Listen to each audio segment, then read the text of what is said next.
Radiance Foundation, what does the Radiance Foundation do on the legislative front with pro-life issues? Pray.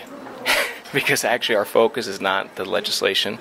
Our focus is actually changing the hearts and minds, and that's by personally being involved. It's digging into the actual community and addressing the social issues in a one-on-one sort of basis, or as an organization, we implement other things such as the scholarship program that gives kids who aspire to be something more, gives them financial resources so that they can achieve those things. So although we advocate the legislative change because we know that Roe v. Wade is completely unconstitutional, derived from the very amendment that actually ascribed people like me humanity, coming from one of the Reconstruction amendments. What a travesty of justice to have Roe v. Wade called out of the words from the 14th Amendment. But as an organization, our focus really is on speaking engagements, about educating people.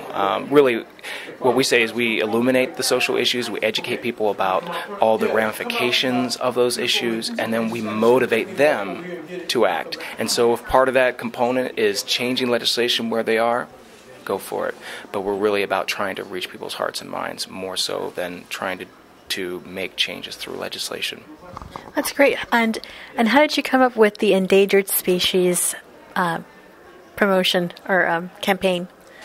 Well, for years, I would speak at a number of different places, whether it was a conference, church, social, civic organizations, and I would address the issue of adoption with my own adoption story, having been born from, I'm basically the result of a very, to some people, unspeakable act, but I'm a result of rape. And so adoption is basically the foundation of the Radiance Foundation. And so through that, and all these speaking engagements, addressing the issue of abortion. And over the years, I would delve deeper and deeper into the history of abortion, and figured that when you look at the statistics and you look at the disproportionate impact, black Americans having 3 times the abortions of white America, 2 times that of all other races combined, that's an issue that should be addressed specifically. And so that's what I attempted to do last July when I created this concept. And with this concept, it's almost a mockery of a law that was passed the very same year as Roe v. Wade. The Endangered Species Act of 1973 was passed that protected animal life. At the same time, in the same year, that human life was made completely expendable through the entire pregnancy, even up through birth. And so I looked at this and thought, this is just, it's almost lunacy if you look at this. So I thought, well, the subtle part of it is going to be this mockery of the Endangered Species Act itself, because we as the human species are far more endangered. And in particular, which demographic is the most impacted, and that is the black community.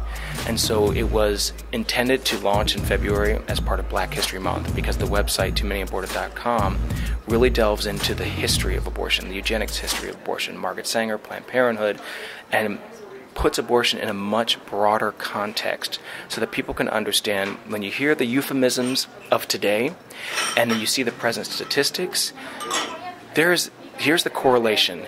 Here is the uninterrupted line of efforts and line of propaganda that we have heard for generation after generation. So really my heart was to basically educate a community and basically call on civic leaders, call on black pastors to do their job and raise this awareness in their communities and say, look, this is destroying us, and here are the issues that are completely interrelated and having devastating impact as well. And along with that, of course, you have to, if you're going to say that there's an issue and there's a problem, what's the solution? Part of the solution is adoption. And so while the Radiance Foundation continually tries to recruit couples and individuals to adopt, we'll launch a campaign like Endangered Species, and the next one that we have coming up, which of course I can't disclose at this time, but our heart really is to try to bring transformation to a community to understand more fully what abortion is, how it impacts them, and what options are available that don't include killing precious innocent life. The media response has been so phenomenal, and I only can attribute that to God, really. He has been our army of one, because there are a lot of endeavors that are much better funded and that have PR machines. We had no PR machine.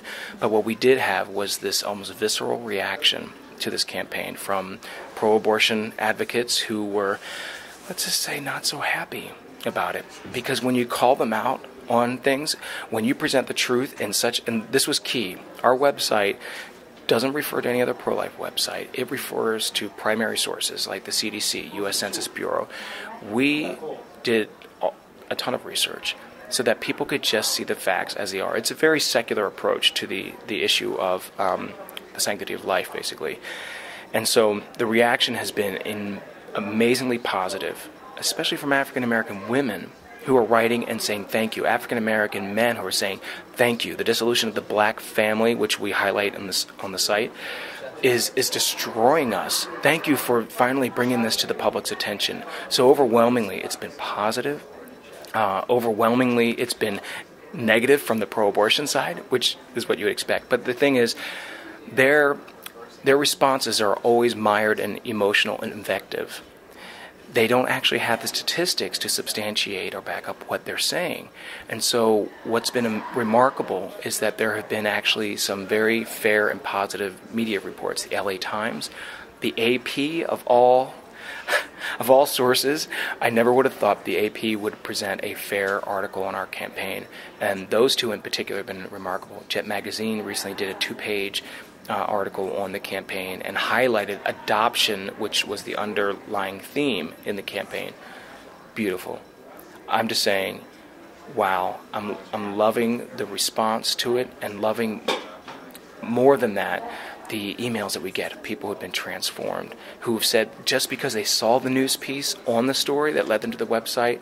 There's one 35-year-old African American woman from the Atlanta area who said, I saw news, I just caught the news, saw your campaign, and I had already decided before that I was going to have an abortion. It was my second pregnancy. I didn't know how in the world I was going to deal with this. And so she writes us, it's about 6 sentences long, but says, I watched the news piece, I went to your website, and I've completely changed my mind. I know that I can make it somehow. And so what we did is we respond to her, and we come alongside and we say, look, here in Atlanta, here are some resources that you can check out. Here are some organizations that you can check out. And they're not going to just drop you off once you have your child. They're going to stick with you, and they'll connect you with other resources. And that's the kind of thing that even if it was that one 35-year-old African American woman, it's all worthwhile.